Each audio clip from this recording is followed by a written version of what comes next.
राजकुमार ध्रुव, आप अंदर नहीं जा सकते। क्यों नहीं जा सकता? मुझे पिता महाराज से मिलना है। महाराज का आदेश है कि अंदर किसी को न आने दिया जाए। मैं राजकुमार हूँ और मेरा आदेश है कि मुझे अंदर जाने दिया जाए।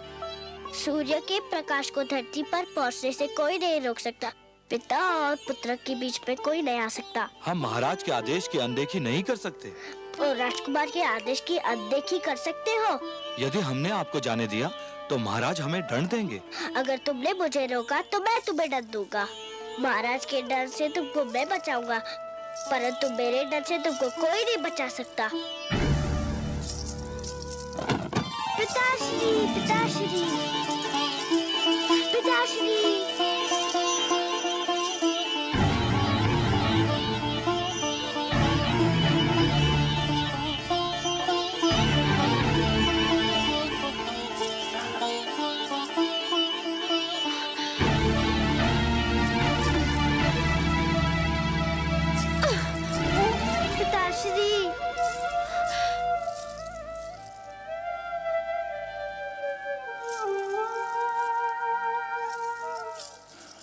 आप इतना बदल गए पिताश्री, विश्वास ही नहीं होता। मैं तो आपका बड़ा लाडला पिता था, कितना प्यार करते थे आप मुझसे, और आज आपके सामने मुझे धिकारा गया और आप चुप रहे। जब आप युद्ध से लौटते थे तो सीधा माताश्री के पास जाते थे। आपकी बार आप उनसे मिलने भी नहीं गए, ऐसा क्यों है पिताश्री? महाराज से क्या पूछता है? जाकर अपनी माता से पूछ कि महाराज अब उसके पास क्यों नहीं आते। आप भी तो माता है, आप भी बता दीजिए ना। मैं तो तेरी छोटी माता हूँ। माता छोटी बड़ी नहीं होती, माता तो बस माता होती है। आप स्वयं को छोटी क्यों कहती है? तो सुन, तेरी माता के दिन बीत गए। महाराज को अब उस भिखारन में कोई रुचि नहीं है। मेरी माता भिखारन नहीं है, वो राजभवन की महारानी है। महारानी थी वो, अब नहीं है महारानी। महाराज ने वो स्थान उससे छीनकर मुझे दे दिया है, और जो स्थान तेरा था वो अब मेरे पुत्र उत्तम का है, समझा? उत्तम मेरा छोटा भाई है, उसे जितना भी मिले मुझे उतना ही हर्ष होगा। मैं और कुछ नहीं चाहता, बस पिताश्री का प्यार चाहता हूँ और उसकी गोद में बैठना चाहता हूँ। गोद में बैठने की इतनी इच्छा थी तो तुझे मेरी कोख से जन्म लेना चाहिए था। पर इसमें तो मेरा कोई दोष नहीं माते। दोष तेरा नहीं, तेरी माता का है। पिताश्री, महाराज तेरी कोई सहायता नहीं कर सकते। अब तो भगवान ही तुझे महाराज की गोद में बिठा सकते हैं। जाकर भगवान विष्णु की तपस्या कर और उनसे प्रार्थना कर कि अगले जन्म में तुझे मेरी कोख से जन्म दे और महाराज के गोद में बैठने के योग्य बनाए।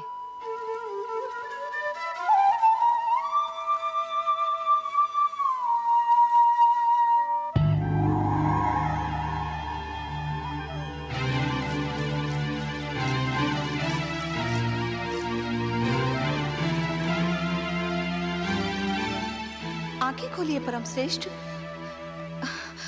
देखिए कितना अन्याय हो रहा है। सुरुचि ने कितनी निर्ममता से उस नन्हे से बालक का हृदय तोड़ दिया।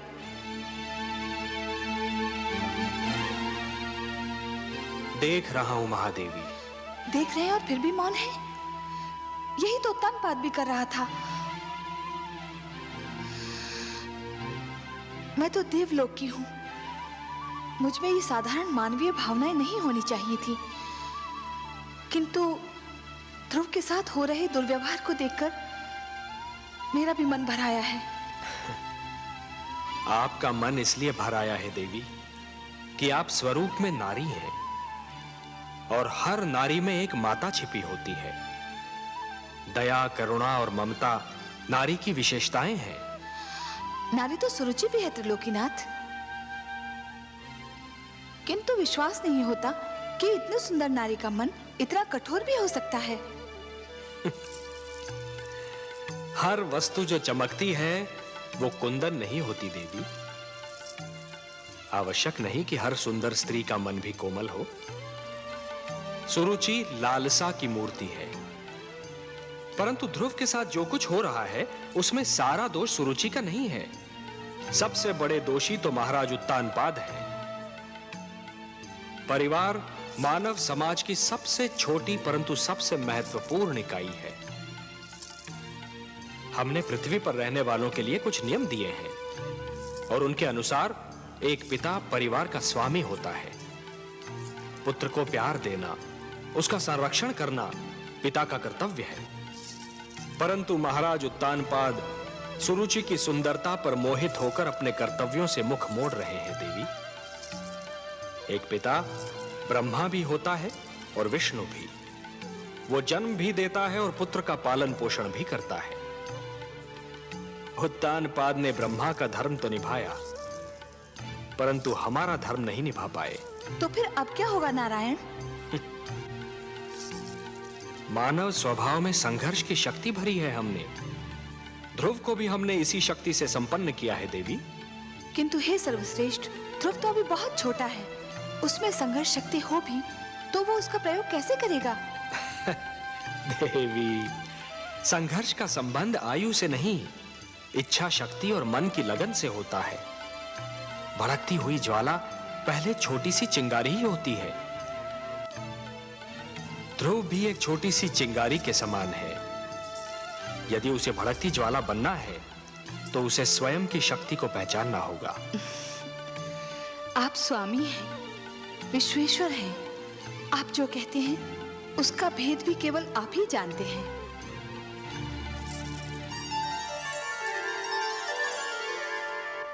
इसीलिए मैं तुझे वहां जाने से रोक रही थी। मैं जानती थी कि तू महाराज से मिलने जाएगा तो दुख लेकर ही लौटेगा। रानी सुरुचि के मन में हमारे लिए जलन और घृणा के सिवा और कुछ नहीं। छोटी माँ ने जो किया मुझे इसका दुख नहीं है माँ। दुख तो इस बात का है कि पिताश्री भी बस चुप रहे। उन्होंने छोटी माँ को रोका तक नहीं। वो केवल मुझे भूल गए होते तो मुझे इतना दुख नहीं होता। दुख तो इस बात का है कि वो अपने पिता के धर्म का पालन नहीं कर पा रहे। पिता और पुत्र के बीच में आने वाली वो कौन होती है? आप तो कहती थी कि पिता के प्रेम पर पुत्र का जन्म सिद्ध अधिकार होता है। होता है पुत्र, अवश्य होता है। ठीक उसी प्रकार जिस प्रकार सूरज की धूप पर धरती का अधिकार होता है। किंतु कभी कभी काली घटा यूं सूरज की धूप और धरती के बीच आ जाती है, जिससे सूरज की धूप धरती तक नहीं पहुंच पाती। रानी सुरुचि भी वो काली घटा है जिसने पिता के प्रेम को पुत्र तक पहुंचने से रोक रखा है। मैं तो उनका बहुत आदर करता था, पर उन्होंने आपको बेकारन कहा तो मुझे बहुत बुरा लगा। आश्चर्य तो ये है कि पिताश्री भी इस पर भी कुछ नहीं बोले। भूल जाओ पुत्र, भूल जाओ इन बातों को। कुछ विष स्वाद में मीठे होते हैं, किंतु होते तो विष है ना। महाराज पर भी ये भेद एक दिन अवश्य खुल जाएगा कि रानी सुरुचि एक मधुर विष है। मैं भगवान विष्णु से प्रार्थना करती हूँ कि महाराज की आंखें खुल जाएं। भगवान विष्णु? छोटी माँ भी यही नाम ले रही थी कि मुझे पिताश्री के गोद में बैठने का अधिकार अब भगवान विष्णु ही दिला सकते हैं। हाँ पुत्र, महाराज की गोद तो क्या, वो अपनी गोद में बैठने का भी अधिकार दिला सकते हैं। वो महाराजाओं के महाराज हैं, सम्राटों के सम्राट हैं, परम बलवान, सर्वशक्तिमान है। पुत्र, तुम देखोगे वो कैसे लगते हैं। हाँ, आओ आओ।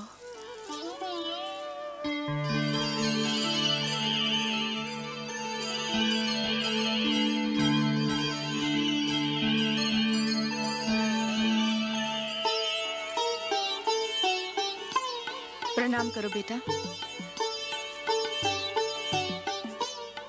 ये है हमारे विष्णु भगवान, लक्ष्मीपति नारायण, जिनकी मैं नित दिन पूजा करती हूँ। मैं भगवान विष्णु के पास जाऊँ कब आते? चले जाना पुत्र, अभी तुम छोटे हो। बड़े हो जाने के बाद अवश्य चले जाना उनके पास। वो सब ठीक कर देंगे। रात्रि हो गई है, चलो चल के सो जाते हैं। सब विष्णु भगवान पे छोड़ दो, वो सब ठीक कर देंगे। चलें? चलो।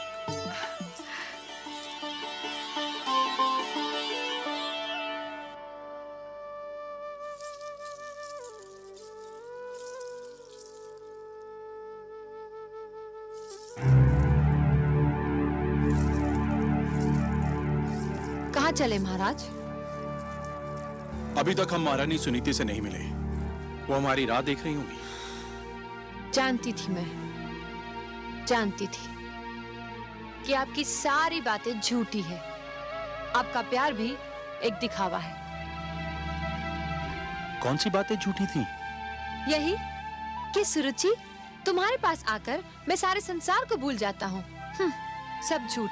संसार तो क्या, आप एक नारी को नहीं भूल पाए। रह रहकर उसका प्रेम आपके मन को बांध लेता है। मुझसे तो बस 4 घड़ी का ही प्रेम है आपको। यह बात नहीं है सरुचि। तुम अच्छी तरह से जानती हो कि हम तुम्हें कितना प्रेम करते हैं। प्रेम ना करते होते तो महारानी सुनीति का अधिकार तुम्हें क्यों देते? परंतु इस राजमहल में कुछ तो अस्तित्व है उसका। और फिर ध्रुव के साथ भी। क्या हुआ ध्रुव के साथ? मैंने तो कुछ नहीं किया, बस उसे बता दिया कि अब उसका और उसकी माता का क्या स्थान है। और यह स्थान आपने मुझे और मेरे पुत्र को स्वयं अपनी इच्छा से और मन से दिया है। तो फिर क्या हुआ जो मैंने बता दिया? क्या मैंने झूठ बोला था? नहीं, झूठ नहीं बोला था। जो भी कहा सत्य ही कहा था। परंतु यह आवश्यक तो नहीं कि सत्य कठोरता से ही कहा जाए। सत्य कोमल और सहज ढंग से भी बोला जा सकता है। सरुचि, ध्रुव एक बच्चा है, उसके प्रति इतनी कठोरता? आप बातें मत बनाइए, खुलकर कहिए ना कि अब पहली पत्नी और उसके पुत्र का मोह आपसे दबाए नहीं दब रहा है। उनसे मिलने, उनके पास जाने की इच्छा आपके मन में अंगड़ाइयां ले रही है। और सुनीति से दूरी अब आपसे सहन नहीं हो पा रही। तो जाइए, तुरंत जाइए ना। मेरे भाग्य में तो अकेले रहना ही लिखा है। अब मैं आपको नहीं रोकूंगी। जाइए जाइए। और मैं हूँ भी कौन आपको रोकने वाली? अरे ये क्या, आप तो अकारण रोने लगी। अकारण? जो हर पल आपके पास रहना चाहती हो, उसे छोड़कर आप जाएंगे तो रोना नहीं आएगा? अच्छा चलो, आप जीती, हम हारे। अब आपको छोड़कर हम कहीं नहीं जाएंगे।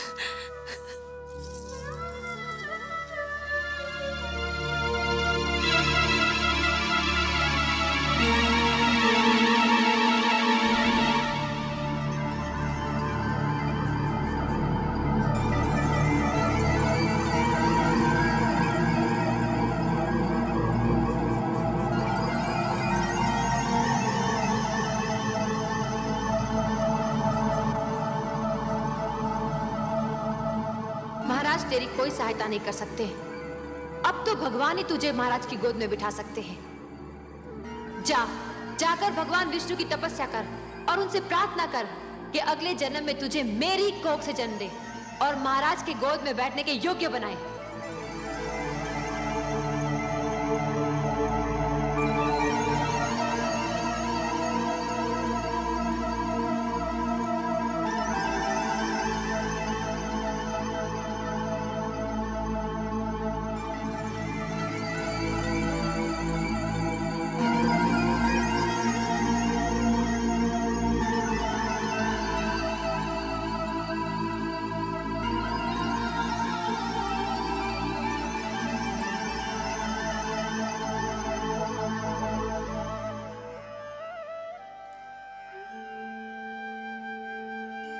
वो महाराजाओं के महाराज हैं, सम्राटों के सम्राट हैं, परम बलवान, सर्वशक्तिमान है। तुम देखोगे वो कैसे लगते हैं। ये है हमारे विष्णु भगवान, लक्ष्मीपति नारायण, जिनकी मैं नित दिन पूजा करती। महाराज की गोद तो क्या, वो अपनी गोद में बैठने का भी अधिकार दिला सकते हैं। हे विष्णु भगवान, मैं तुमसे मिलने आ रहा हूँ, मगर मुझे ये तो पता नहीं कि तुम कहाँ रहते हो। मगर तुम जहाँ भी रहते हो मैं तुम्हें ढूंढ निकालूंगा। मेरी बस एक विनती है, मेरी माता नित्य दिन तुम्हारी पूजा करती है। मेरे जाने के बाद उसका ध्यान रखना। हम दोनों एक दूसरे से कभी अलग नहीं हुए। वो मुझे पास ना पाएगी तो व्याकुल हो जाएगी। उसकी ढाढ़स बढ़ाना प्रभु, उसे रोने मत देना।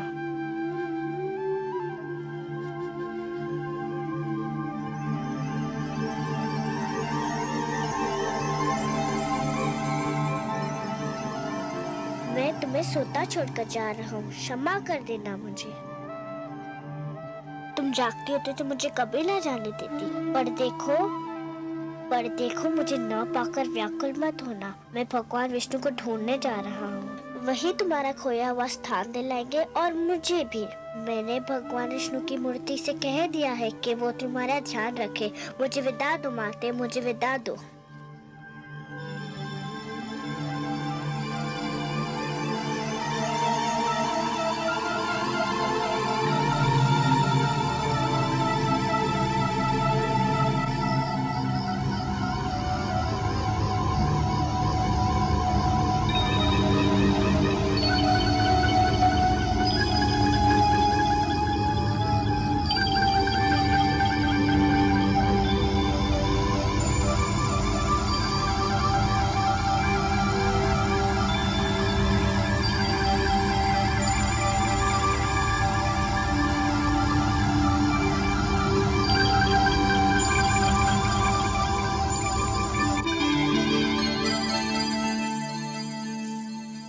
हे प्रभु, देखिए नन्हा ध्रुव रात्रि के अंधेरे में राजभवन को छोड़कर आपकी खोज में निकल गया है। हाँ देवी, वो अपने मन की लगन को दबा नहीं पाया। परंतु हे सर्वव्यापी, वो तो क्षीर सागर का मार्ग भी नहीं जानता। देवी, एक यात्री के लिए सबसे कठिन क्षण वो होता है जब वो किसी अनजान यात्रा के उद्देश्य से मार्ग पर प्रथम पग धरता है। फिर तो मार्ग में सहस्त्रों घने पेड़ मिल जाते हैं जो उसके पैरों तले शीतल छांव बिछाने को तैयार रहते हैं। फिर मार्गदर्शक भी मिल जाता है, और मार्गदर्शक तो गुरु होता है देवी। परंतु हे सर्वश्रेष्ठ, वो तो अभी एक बालक है। उसे इस यात्रा में कितना दुख झेलना पड़ेगा। महादेवी, बूंद जब किसी मेघ की गोद से निकलती है तो उसके मन में असंख्य आशंकाएं होती हैं। सोचती है कि उसका अंत क्या होगा। क्या वो किसी मरुस्थल की सुलगती रेत पर गिरेगी और सूख जाएगी, या किसी सुलगते अंगारे पर गिरेगी और भस्म हो जाएगी, या फिर किसी कांटे पर गिरेगी और उसका शरीर छलनी हो जाएगा। क्या होगा उसका अंत? परंतु जब वो किसी सीप के मुख में गिरती है और मोती बन जाती है, तब उसे यह ज्ञान होता है कि उसकी यात्रा शुभ थी। आपकी बातें आप ही जाने परमेश्वर, किंतु आज्ञा हो तो एक बात कहूं। आप तो हमारी अर्धांगिनी है। हमसे कुछ कहने के लिए आपको हमारी अनुमति और आज्ञा की आवश्यकता नहीं है देवी। कहिए, अवश्य कहिए। यदि ध्रुव पर राह में कोई संकट आया तो मैं चुप नहीं रहूंगी। मैं इस खेल में कूद पड़ूंगी और आप मुझे रोकिएगा मत। नहीं रोकेंगे, परंतु एक बात का ध्यान तो आपको भी रखना होगा देवी। कौन सी बात? कि नियमों को बनाने वाले स्वयं उनको तोड़ा नहीं करते। मैं समझी नहीं त्रिलोकीनाथ। मानव के भाग्य विधाता ब्रह्मा है। आप ब्रह्मा के लिखे को बदलने की चेष्टा न कीजिएगा देवी। ध्रुव हमको ढूंढता हुआ आ रहा है, और इस राह में उस पर वही बीतेगी जो ब्रह्मा ने उसके भाग्य में लिख दी है। वो हम तक पहुंच पाएगा या नहीं, ये तो केवल ब्रह्मा ही जाने। परंतु इस बालक के लिए आपके मन में इतना स्नेह क्यों उमड़ रहा है देवी? मैं नहीं जानती प्रभु, पर न जाने क्यों ऐसा लगता है जैसे ध्रुव मेरी ही संतान हो। इतना महान स्थान दे दिया उसे आपने। क्यों? क्या वो इस स्थान के योग्य नहीं? इतनी छोटी सी आयु में इतना बड़ा निर्णय, इतना दृढ़ निश्चय, ये सब महानता के लक्षण नहीं है तो और क्या है? उसे अपनी महानता सिद्ध तो कर लेने दीजिए। अवश्य, परंतु ध्रुव पर अगर कोई संकट आया तो मैं सहन नहीं कर पाऊंगी। ऐसा कब तक चलेगा दलनायक जी? क्यों, क्या हुआ? क्या हुआ? अरे इतने दिन हो गए कोई भी यजमान हाथ नहीं आया। अगर यही दशा रही तो हम सब भूखे मर जाएंगे। बात तो तुमने ठीक कही है मित्र, पर क्या किया जाए? लगता है यात्री ये मार्ग ही भूल गए हैं। इतने लोगों को लूटा है हमने कि लोगों ने इधर से आना जाना ही छोड़ दिया है। अरे वो देखो। अरे शिकार आ गया।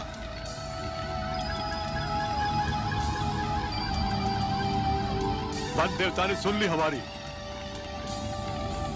कोई बालक है?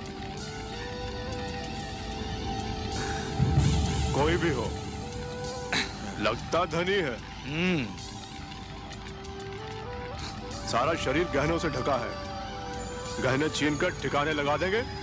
गहने छीनने तक तो ठीक है, पर इतने छोटे बालक को मारना। मती मारी गई है तुम्हारी। यदि कोई राजकुमार हुआ तो इसे छोड़ दिया तो जाकर राजा की सेना ले आएगा और हम सब चुन चुन कर मार दिए जाएंगे। चलो।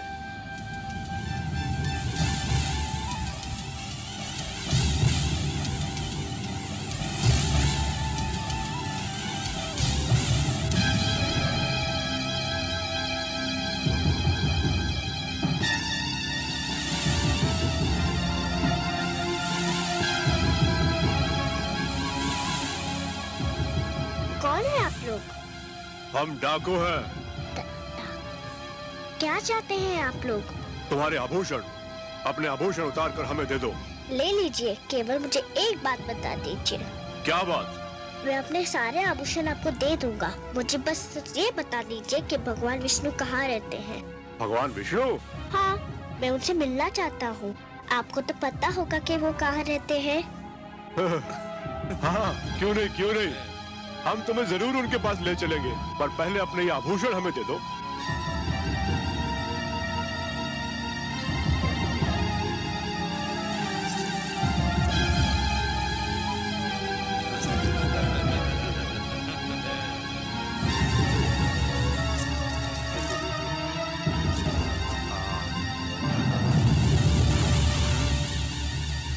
आओ हमारे साथ।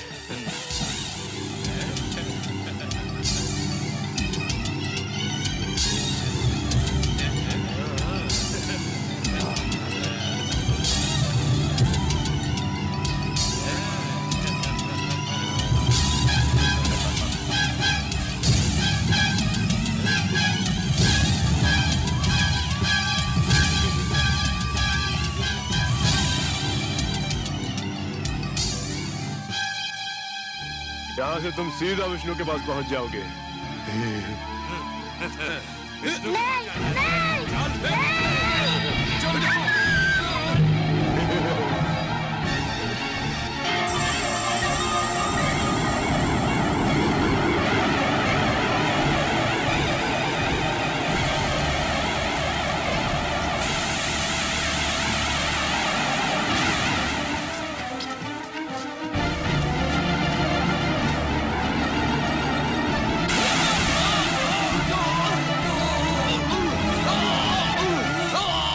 मार डालो उसे, मार डालो।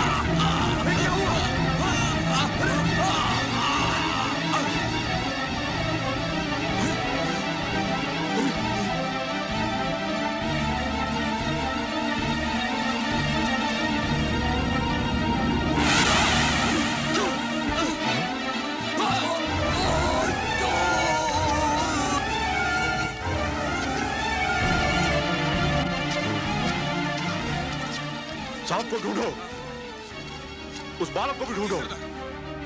वो देखो।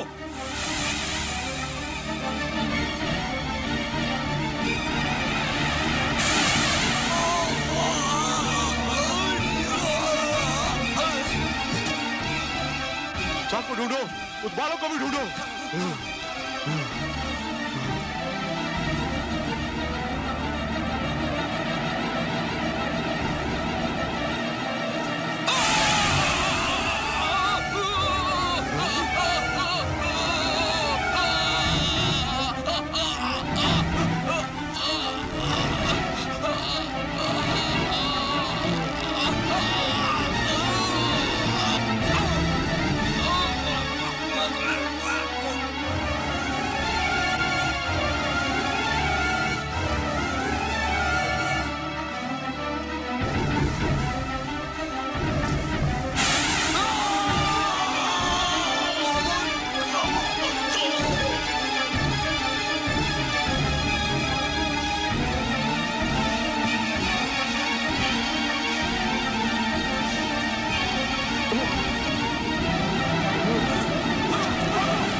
पुत्र,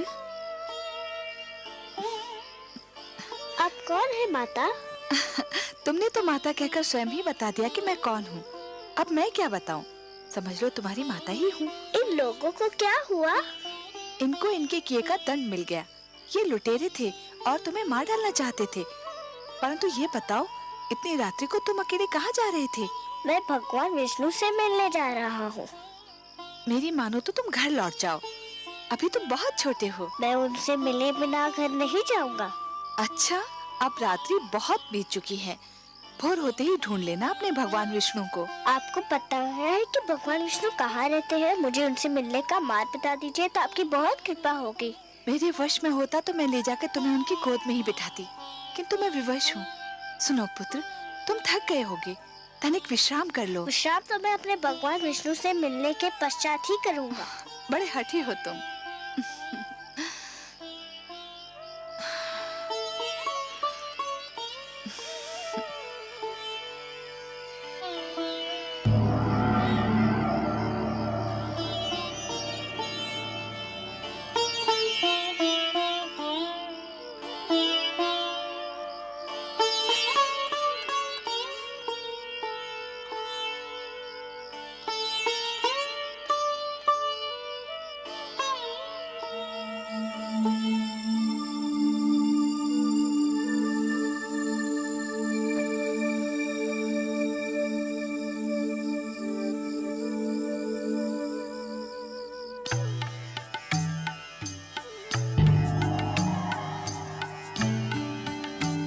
आइए महादेवी, आइए। आज तो आपने हमको भी अचरज में डाल दिया। अचरज में? और वो भी आपको मायापति? मेरी किस बात से आपको आश्चर्य हुआ? शीतल जल यदि दहकती अग्नि बन जाए, चंद्रमा ठंडी चांदनी के स्थान पर यदि तपती धूप छिटकाने लगे, पुष्प की कोमल पंखुड़ी यदि धारदार कटार बन जाए तो आश्चर्य नहीं होगा देवी।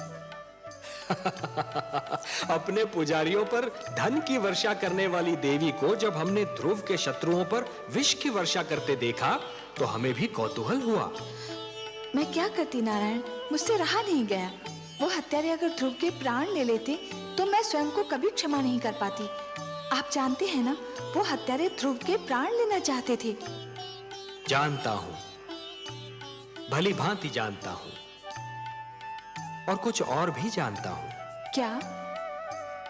यही कि हो सकता है कि विधाता ने ध्रुव के भाग्य में यूं मरना लिखा ही न हो।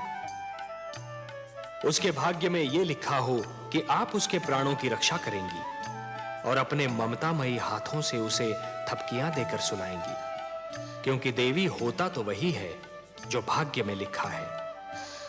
मैं नहीं जानती, लेकिन उस बालक को देखकर मेरे मन में ममता का सागर उमड़ने लगता है।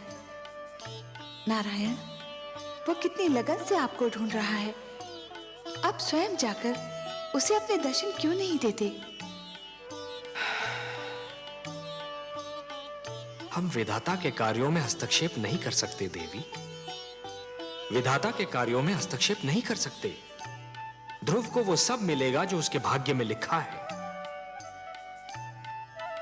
आपका लाडला अब जागने वाला होगा, धरती पर भोर होने वाली है। भोर होते देखकर मेरा मन कांप रहा है। क्यों देवी, किस कारण? भोर हुई और सुनीति ने अपने लाल को ना पाया तो उसकी क्या दशा होगी? वो तो दुख से पागल हो जाएगी।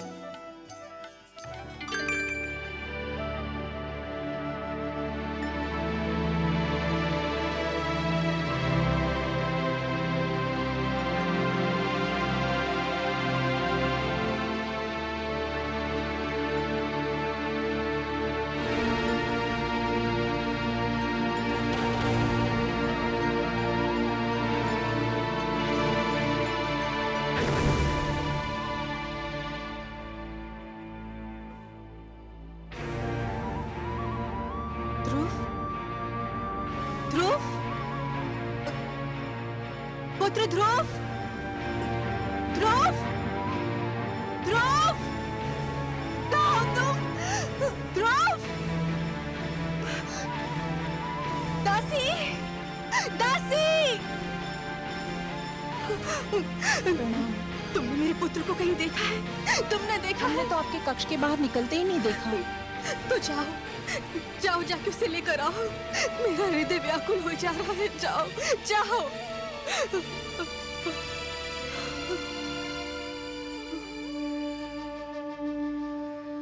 महाराज ध्रुव को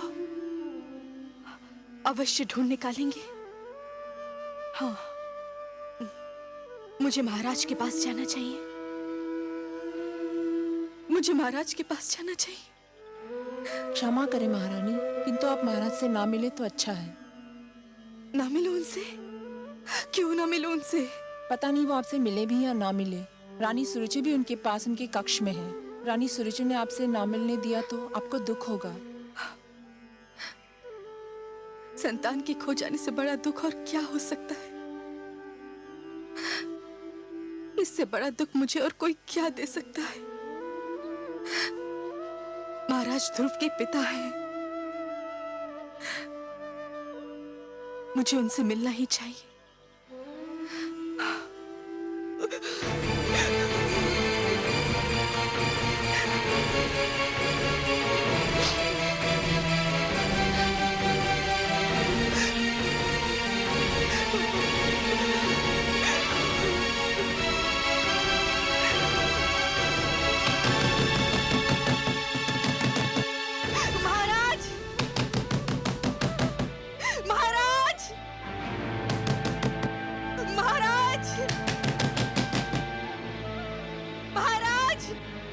मैं देखती हूँ।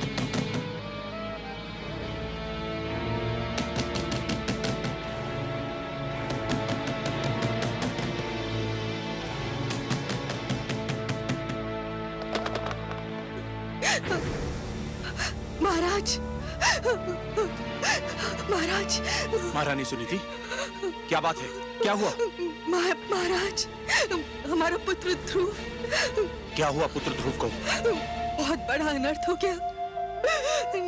न जाने कहाँ चला गया हमारा पुत्र। न जाने कहाँ चला गया ध्रुव। चला गया? कहाँ चला गया? कहाँ चला गया होगा?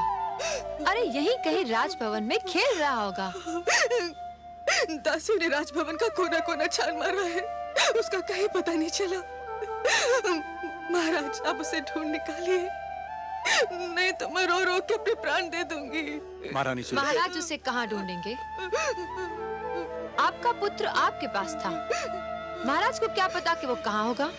महाराज मेरा सब कुछ छीन लीजिए, किंतु मेरा लाल मुझे लौटा दीजिए। एक उसी का तो सहारा था मुझे, उसी का मुख तो देख देख के जीती थी मैं। धीरज रखिए महारानी सुनीति। कैसे धीरज रखूं, कैसे धीरज रखूं? उसने कहा था कि वो भगवान विष्णु से मिलना चाहता है। मैं समझी कि वो बचपने में कह रहा है। भगवान विष्णु से मिलने? हाँ, आपसे मिलने के पश्चात वो बहुत उदास हो गया था। न जाने कहाँ भटक रहा होगा वो। अगर वो मुझे नहीं मिला ना, तो मैं आपको कभी भी क्षमा नहीं करूंगी। मैं आपको कभी भी क्षमा नहीं करूंगी। मैं आपको कभी भी क्षमा नहीं करूंगी। महारानी सुनीति, महारानी सुनीति, महारानी सुनीति, महारानी सुनीति, महारानी सुनीति मूर्छित हो गई हैं। जल्दी से जल लेकर आइए। आपको दिखाने के लिए ढोंग कर रही है। ये सब आडंबर है।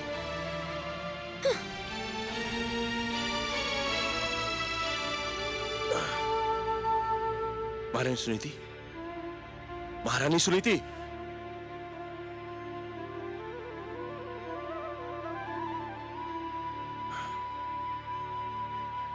दासी, जल्दी से जल लेकर आओ। महारानी सुनीति,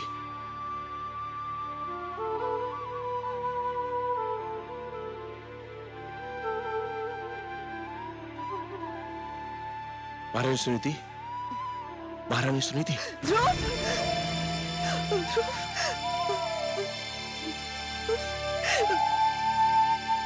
पुत्र ध्रुव, रोइए नहीं महारानी, रोइए नहीं।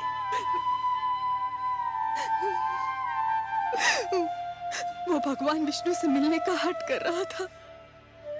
मुझे क्या पता था कि वो स्वयं ही चला जाएगा। घबराइए नहीं महारानी, वो चला भी गया है तो बहुत दूर तक नहीं गया होगा। आप अपने कक्ष में जाइए, मैं तुरंत ही अपने सैनिकों को ध्रुव को ढूंढने के लिए भेजता हूँ। सैनिकों को भेजोगे? स्वयं नहीं जाओगे अपने पुत्र को ढूंढने? पिताश्री आप? पर तुम कैसे जाओगे? जो स्वयं मोह की राहों में भटक रहा हो, वो किसी को क्या ढूंढेगा?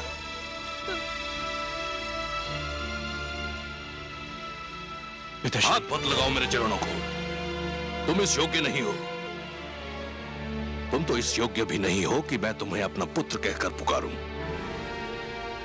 उस मनु का पुत्र जिसने आचरण के आदर्श बनाए, जिसने राजधर्म को जन्म दिया, उसकी संतान का ऐसा पतन? धिक्कार है तुम पर, जिसके नाम पर धरतीवासी स्वयं को मानव कहकर धन्य होते हैं। मैं तो राजकाज और परिवार का भार तुम्हारे हाथ सौंपकर संतुष्ट हुआ था, पर कदाचित ये मेरी भूल थी। तुम इसके योग्य नहीं थे। परंतु पिताश्री, पहले राजकाज का कार्य संभालने में कोई भूल नहीं की। मेरी प्रजा मुझसे प्रसन्न है। तुम्हारी प्रजा तुमसे प्रसन्न है? और ये नारी, क्या ये तुम्हारी प्रजा नहीं? केवल इसलिए कि इसने तुम्हारी पत्नी बनना स्वीकार कर लिया। क्या ये न्याय के उन अधिकारों से वंचित हो गई जो प्रजा को प्राप्त होते हैं? क्या ये तुमसे प्रसन्न है? क्या अपराध किया था इसने जो इस गुणवंती के अधिकार छीनकर तुमने उस गुणहीन को दे दिए? क्या तुम्हारा पुत्र तुम्हारी प्रजा नहीं है, जिसका अपमान देखकर भी तुम चुप रहे? और केवल आज तुम्हारे कारण वो अनजानी राहों में भटक रहा है। मुझसे भूल हो गई पिताश्री। भूल मान लेने से भूल के दुष्परिणामों का अंत नहीं होता। भूल सुधार चाहती है, लेकिन उसकी सारी संभावनाएं तुमने समाप्त कर दी हैं। पौत्र ध्रुव तुम्हारा घर छोड़कर जा चुका है। तुम्हारे परिवार में असंतोष है, और जो परिवार को संतुष्ट नहीं कर सका, वो असंख्य प्रजा को क्या संतुष्ट करेगा? जिससे एक छोटा सा परिवार न संभाला गया, वो इतने बड़े राज्य को क्या संभालेगा? धिक्कार है तुम पर। सारा विश्व जीतकर भी एक नारी की सुंदरता से पराजित हो गए। मैंने संपूर्ण राज्य की बागडोर तुम्हारे हाथ सौंपी थी, परंतु तुमने वो बागडोर अपनी दूसरी पत्नी को सौंप दी और कठपुतली की भांति उसकी उंगलियों के संकेत के दास बने बैठे हो। मुझे क्षमा कर दीजिए पिताश्री। क्षमा? प्रजा अपराध करे तो उसे क्षमा किया जा सकता है, परंतु राजा अपराध करे तो उसे क्षमा नहीं किया जा सकता। राजा का अपराध अपराध नहीं पाप होता है, और पाप के लिए क्षमा नहीं प्रायश्चित के दंड की आवश्यकता होती है, और राजा को यह दंड वो स्वयं ही दे सकता है। क्षमा याचना करो अपनी पत्नी सुनीति से, जिसके साथ अन्याय किया है तुमने, घोर अन्याय। जिस मनु की तपस्या महाप्रलय ने भी भंग नहीं की, तुमने अपने परिवार के साथ अन्याय करके वो तपस्या भंग कर दी और मुझे यहां आने पर विवश कर दिया। याद रखो तानपात, यदि पुत्र वियोग में मेरी पुत्र वधू को कुछ हो गया तो तुम मेरे शाप से नहीं बच पाओगे। पिताश्री सुनिए तो सही। मैं कुछ नहीं सुनना चाहता। पिताश्री, पिताश्री मुझे इतना कड़ा दंड ना दीजिए पिताश्री।